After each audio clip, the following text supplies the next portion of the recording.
नमस्कार साथियों। अभी हम लोग यूनिट एंड डायमेंशन वाला सेक्शन पढ़ रहे थे। उसके अंत में हमने जाना कि जो भौतिक राशियां होती उनको हम लोग दो भागों में बांटते हैं। पहले को हमने कहा था अदिश राशि, जिसको स्केलर क्वांटिटी कहते हैं। आपने कहा कि अदिश राशियां ऐसी भौतिक राशियां होती हैं जिनमें केवल परिमाण होता, केवल मैग्नीट्यूड होता, उसको हम लोग अदिश राशि कहते हैं। उदाहरण के लिए आपने कहा था कि जैसे हम डिस्टेंस की बात करें, हाँ, तो आप कहते हैं 5 मीटर, तो इसके साथ डायरेक्शन एसोसिएटेड नहीं होता है ना। जैसे आपने कहा था कि ये दूरी है, दूरी जो है वो स्केलर क्वांटिटी है ना, केवल परिमाण होता है इसमें। आप कहते हैं कि जैसे ये विद्युत धारा, इलेक्ट्रिसिटी, विद्युत धारा, ठीक है। तो आप कहते हैं कि 10 एम्पियर की धारा प्रवाहित हो रही है। आप ये तो नहीं कहते ना कि 10 एम्पियर की धारा किस दिशा में प्रवाहित हो रही है। यहाँ डायरेक्शन नहीं इम्पोर्टेंट होता। तो इन चीजों को स्केलर कहते हैं। जैसे आप कहते तापमान, हाँ, आप कहते कि शरीर का जो तापमान होता है वो 37 डिग्री सेल्सियस होता है। तो आप ये तो नहीं कहते कि शरीर का तापमान इस दिशा में 37 डिग्री सेल्सियस होता है। या आप कहते कि बर्फ 0 डिग्री सेल्सियस, जल जो है वो 0 डिग्री सेल्सियस पर आइस में कन्वर्ट हो जाता है। तो आप ये तो नहीं कहते कि इस दिशा में कन्वर्ट होता है। तो ऐसी भौतिक राशियां जिनके पास केवल परिमाण हो उनको स्केलर कहते हैं।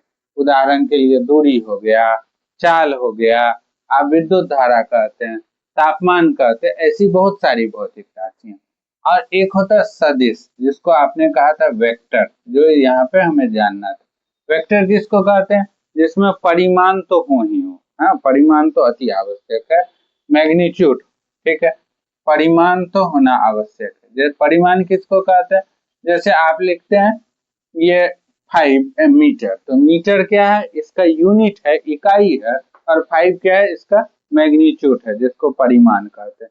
और दूसरा आपने कहा कि इसमें डायरेक्शन बहुत इंपॉर्टेंट होता है, दिशा बहुत आवश्यक होती है। दिशा कहने का मतलब कि वो किस डायरेक्शन को सूचित कर रहा है, कौन सी दिशा को सूचित कर रहा है ना। और इसके साथ ही साथ आपने कहा कि इसमें एक और चीज होना चाहिए, वो होना चाहिए ट्रायंगल लॉ वेक्टर एडिशन को फॉलो करें। जैसे स्केलर को ऐड करने के लिए आप 5 मीटर है, इसमें आप 20 मीटर जोड़ दीजिए, तो आप ये कहिएगा कि ये 25 मीटर है। आप 10 एम्पियर है, इसमें 5 एम्पियर आपको माइनस कर दीजिए, तो आप कहिएगा कि 5 एम्पियर है। लेकिन वेक्टर में ऐसा नहीं हो, ठीक है। वेक्टर के लिए हम लोग जो उपयोग करते हैं वो ऐसे देखिएगा कि ये अगर 3 डायमेंशनल प्लेन मान लें, तो ये मान लेते हैं कि ये एक्स एक्सिस है, ठीक है। ये मान लेते हैं आपका वाई एक्सिस है, ये वाई एक्सिस मान लेते हैं। और इसके ऊपर ऐसे होता है ये जेड एक्सिस, जेड ऐसे होता है। लेकिन फिलहाल के लिए हम ऐसा दिखा रहे हैं, ये 2 डायमेंशन में दिखा रहे हैं, तो ये जेड एक्सिस हो गया, ठीक है। इसके लिए हम जो है वो जो डायरेक्शन उपयोग करते हैं, आई आई एक्स एक्सिस के लिए आई यूज करते हैं ऐसे, ठीक है, आई वेक्टर आई दिखाते हैं। और वाई एक्सिस के लिए हम लोग वेक्टर जे दिखाते हैं, ठीक। और जेड एक्सिस के लिए हम लोग वेक्टर जो दिखाते हैं वो के दिखाते हैं, ऐसा इसका रिप्रेजेंटेशन करते हैं। तो आपसे कहा जाए कि वेक्टर को रिप्रेजेंट कैसे करते हैं, तो एक एरो से रिप्रेजेंट करते हैं। वेक्टर को रिप्रेजेंट करने का ये तरीका है ना, वेक्टर को प्रदर्शित करने का ये तरीका होता है। ये जो होता है वो वेक्टर का टेल होता है, और इसको कहते हैं हम लोग वेक्टर का हेड। ये जिधर एरो बना रहता है उसको वेक्टर का हेड कहते हैं। तो अब triangle law of vector addition क्या है, ठीक है। Triangle law of vector addition क्या होता है, तो देखिए ऐसे ध्यान रखते हैं कि ये मान लीजिए हम किसी वेक्टर को जोड़ना चाहते हैं। यहाँ पर हम बात करते हैं, ये वेक्टर हमारा पहला वेक्टर हम ले लेते हैं, वेक्टर ए है। पहला वेक्टर वेक्टर ए है। फर्स्ट वेक्टर के हेड के ऊपर सेकेंड वेक्टर का हम टेल लेते हैं। मान लेते हैं ये हमारा हो गया वेक्टर बी, बी वेक्टर हो गया, ठीक है। ये वेक्टर बी हो गया। अब इस ट्रायंगल का जो तीसरा साइड होगा वो इन दोनों वेक्टर के सम को बताएगा। ये वेक्टर सी है, ये vector A plus vector B को बता रहा है। ये है triangle law of vector addition, इसको वो फॉलो करता है। वेक्टर का एडिशन कुछ इस प्रकार से करते हैं, है ना। आप जो लोग 11-12 में पढ़े होंगे वो वेक्टर मैथ में भी पढ़ना होता है और साइंस में फिजिक्स में भी पढ़ना होता है। तो ये triangle law of vector addition. फिर इसके बाद आप जानिएगा कि जैसे इसको मल्टीप्लाई करना स्केलर को, जैसे 5 मीटर इंटू 20 मीटर एरिया निकालते हैं तो ये 100 मीटर स्क्वायर कह सकते हैं, ऐसा कहते हैं। लेकिन इसमें ऐसा वेक्टर में ऐसा नहीं होता। इसमें दो तरह से हम लोग मल्टीप्लाई करते हैं। एक होता है कि जैसे ये वेक्टर ए है, इसका हम डॉट करते हैं ए डॉट बी, ठीक है। ए डॉट बी दो वेक्टर का एक प्रोडक्ट होता है, उसको कहते हैं डॉट प्रोडक्ट। डॉट प्रोडक्ट से जो चीज प्राप्त होता है वो स्केलर प्राप्त होता है।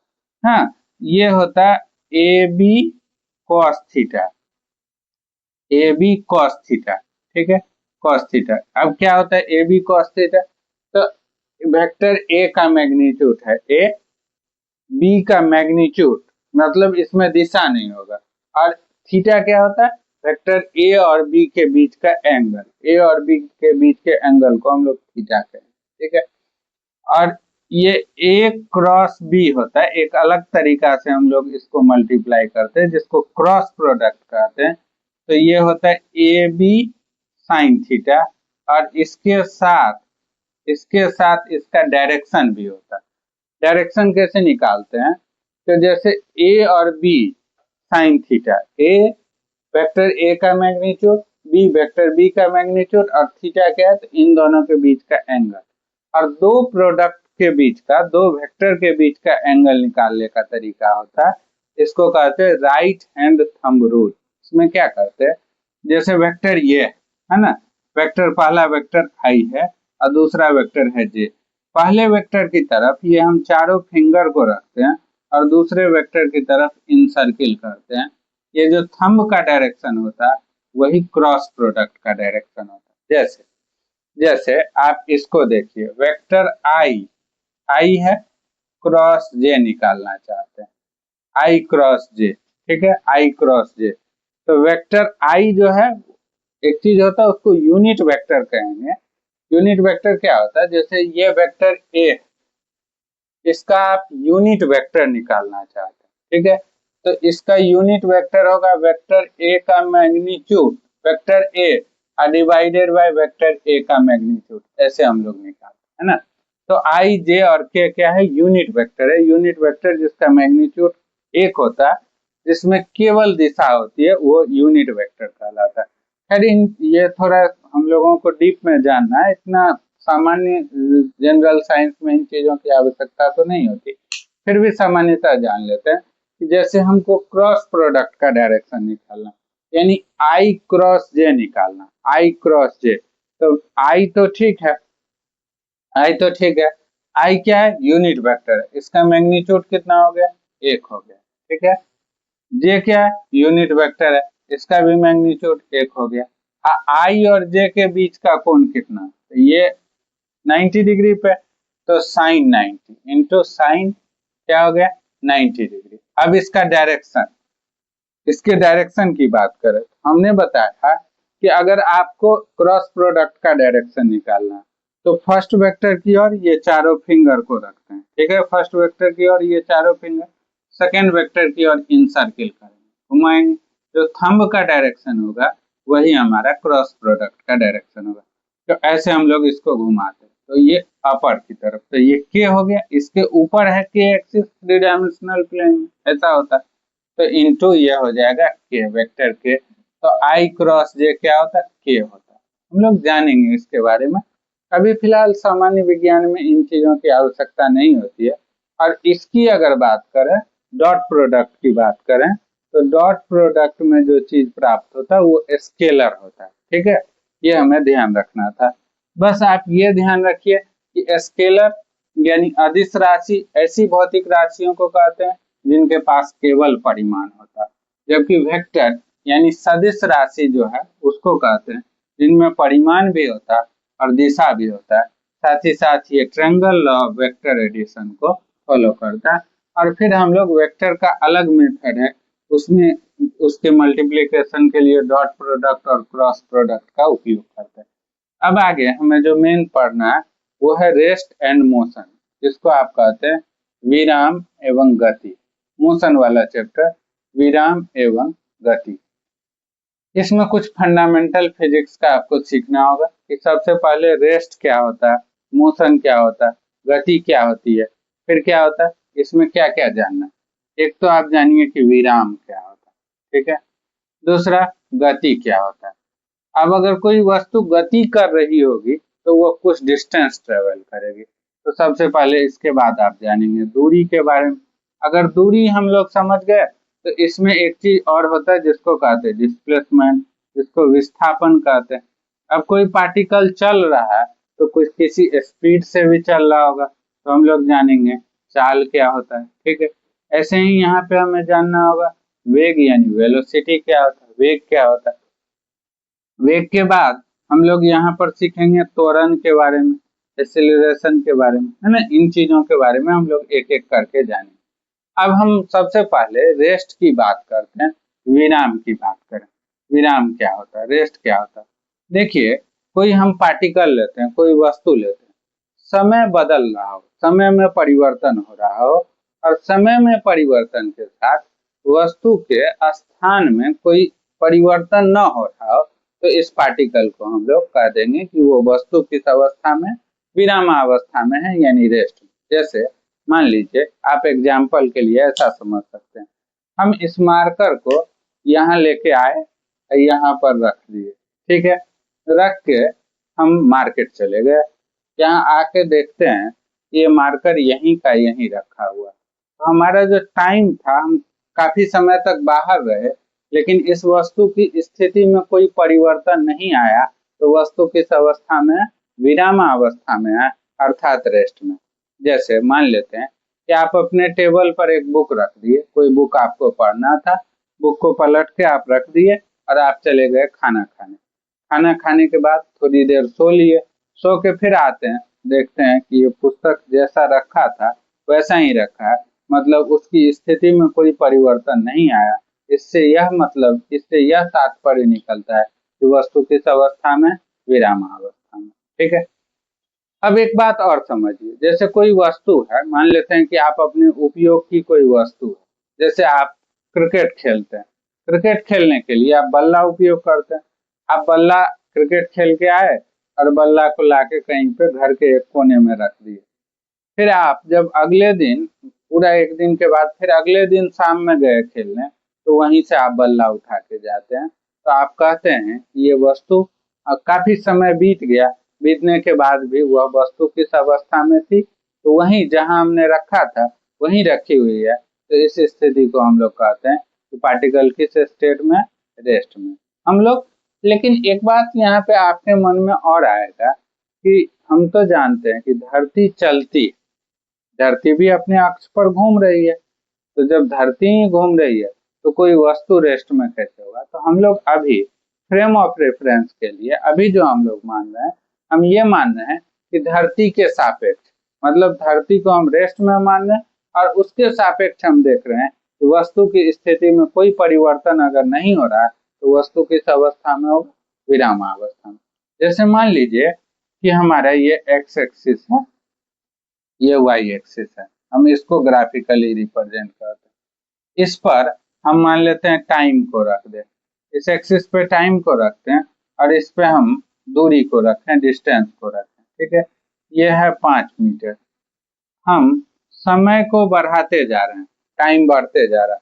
मान लीजिए यहाँ पे 10 मिनट, ठीक है, यहाँ 20 मिनट हो गया, यहाँ मान लेते हैं 40 मिनट हो गया, यहाँ 60 मिनट हो गया। हाँ, यहाँ देखिए, इस स्थिति में समय का मान बदल रहा हो, लेकिन वस्तु का जो स्थान है वो फिक्स है। ये 5 मीटर की दूरी पर रखा हुआ था, तो इसी स्थान पर यह रखा हुआ, तो इस अवस्था को आप कह देंगे रेस्ट, स्टेट ऑफ रेस्ट के स्टेट में है ये, विराम अवस्था में। तो विराम के बारे में आप कहा जाए तो क्या कहिएगा कि यदि कोई वस्तु धरती के सापेक्ष, किसके सापेक्ष, अर्थ के रिस्पेक्ट में हम कहते हैं, यदि कोई वस्तु धरती के सापेक्ष समय में परिवर्तन के साथ अपनी स्थान में अपनी स्थिति को नहीं बदल रहा हो तो इस वस्तु को किस अवस्था में कहेंगे?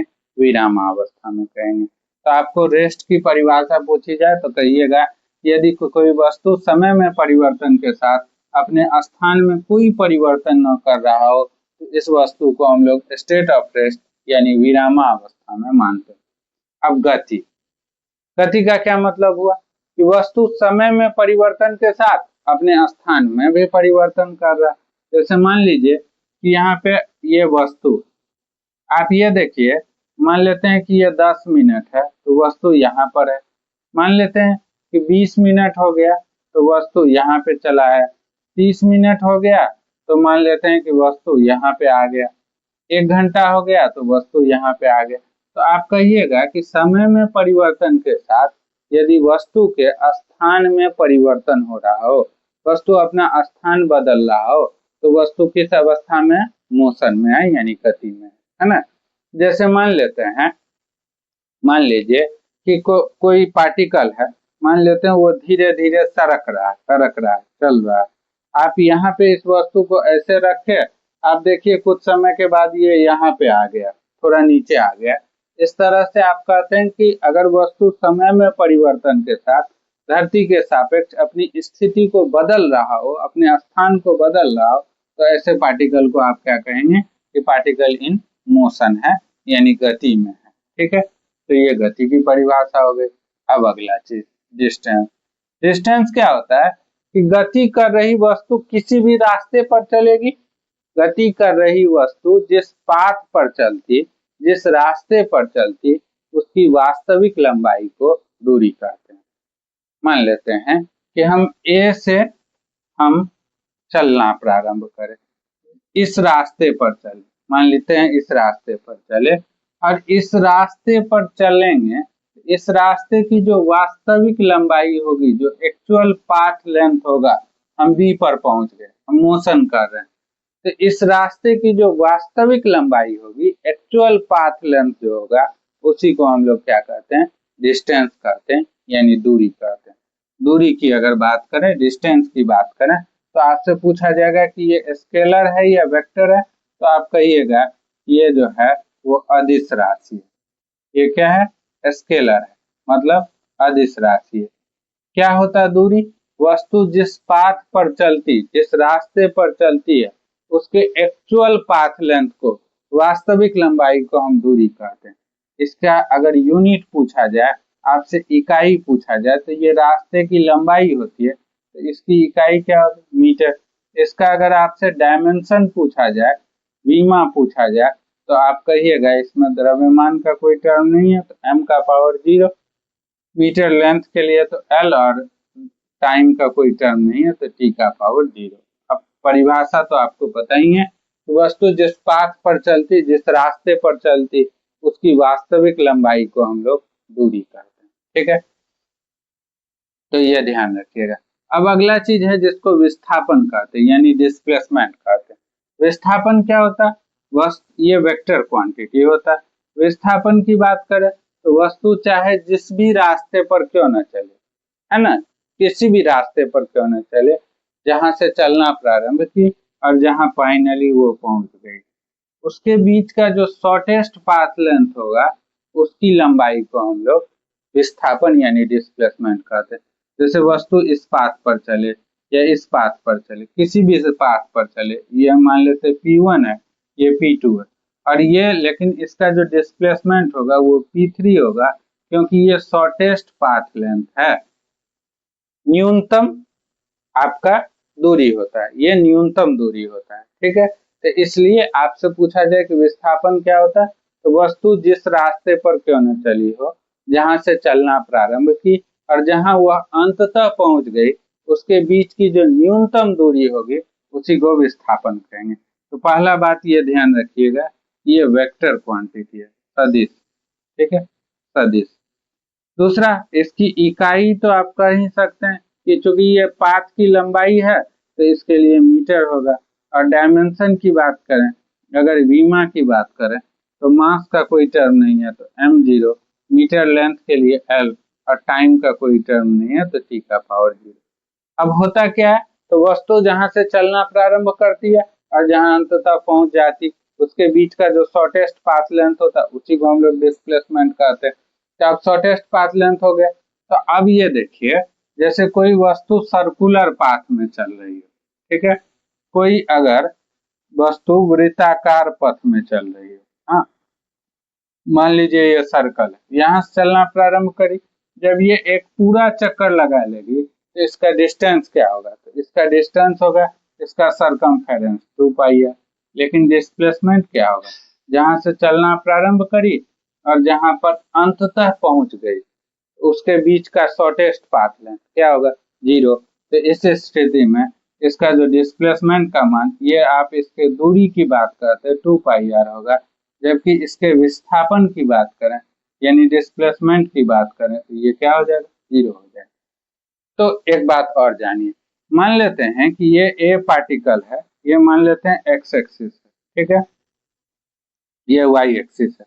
वस्तु यहाँ से ओरिजिन से चलना प्रारंभ की, ठीक है, यहाँ से ये 2 मीटर चली, यहाँ से मान लेते हैं, मान लीजिए कि ये हमारा एक्स एक्सिस हो गया और ये वाई एक्सिस और ये ओरिजिन हो गया ये एक्स एक्सिस पर, इधर ये पार्टिकल 2 मीटर चली, ठीक है, 2 मीटर चली, फिर यहाँ से वापस आ गई ओरिजिन पे, ठीक है, और फिर इधर जो है एक्स डैश डायरेक्शन में 2 मीटर चली। तो इस स्थिति में इसका डिस्टेंस कैलकुलेट करिए।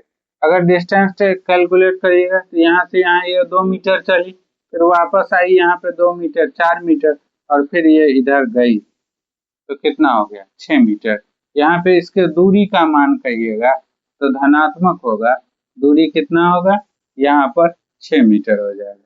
जबकि इसके डिस्प्लेसमेंट की बात करें यानी विस्थापन की बात करें तो वस्तु जहां से चलना प्रारंभ की और जहां पे अंततः पहुंच गई, तो ये 0 से चलना प्रारंभ की और इस ऋणात्मक दिशा में बढ़ी, माइनस डायरेक्शन में पड़ी, एक्स डैश डायरेक्शन में पड़ी, तो इसके विस्थापन का मान कितना होगा, -2 मीटर होगा।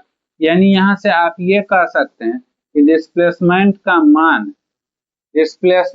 मान पॉजिटिव भी हो सकता, निगेटिव भी हो सकता और 0 भी हो सकता, जबकि डिस्टेंस का मान हमेशा धनात्मक होता है। तो ध्यान रखिएगा कि डिस्टेंस का मान या तो धनात्मक हो सकता है या 0 हो सकता है, 0 भी, तो इसका मान, डिस्टेंस का मान क्या होता है, धनात्मक, ये निगेटिव नहीं हो सकता।